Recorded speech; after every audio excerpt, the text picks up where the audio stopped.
Friends, many people ask me that where to invest the money, यानी मैं पैसे invest कैसे करूँ कि मुझे सेविंग तो कर रहा हूँ पर इन्वेस्टमेंट का नहीं पता है। एक बहुत छोटी सी बात आपको बताता हूँ। अगर हम इसके लिए सोच रहे हैं कि हमें कितनी सेविंग और कितना इन्वेस्टमेंट करना चाहिए, at least save 30% of your income, और पहले सेविंग करो, उसके बाद में खर्चे का सोचो।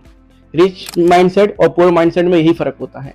जब मैं बात करता हूँ तो एक छोटी सी बात करते हैं कि मोस्टली कोई भी इनकम है बंदे की, वो 1-1.5 लाख रुपए इनकम कमाने लगता है महीने की, वो जब वो 25 से 35 साल के बीच में होता है।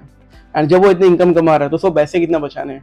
लेट्स टेक एन एग्जांपल कि बंदे की एज 25 से 35 साल की है एंड उसको थोड़ा हाई रिस्क में जाना है, बिल्कुल नॉमिनल नहीं जाना है, and he is saving 50,000 per month as his saving.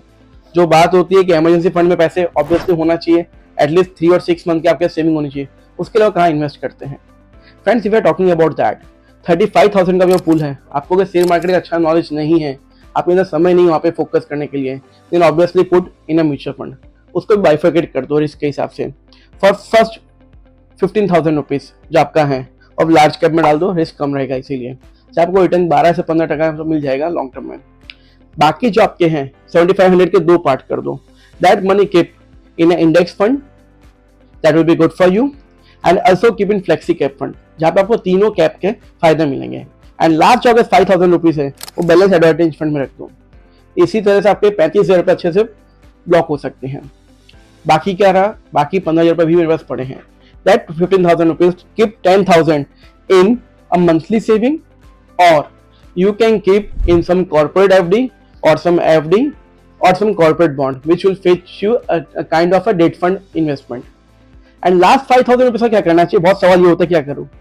लोग सोचते हैं गोल्ड में इन्वेस्टमेंट अच्छा है। Instead of physical gold, invest in a gold ETF और invest in a gold fund. बात तो सही है।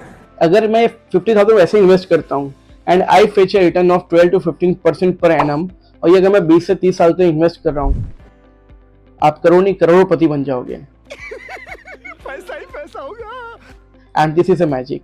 Yes, person can change the proportion as per his risk appetite, वो हो सकता है, पर अगर आप ये इन्वेस्टमेंट कर रहे हो, आपका फ्यूचर बहुत अच्छा रहेगा। मैं हूँ CA समर चौधरी। आपने अभी अगर चैनल सब्सक्राइब नहीं किया है, subscribe the same. Thank you.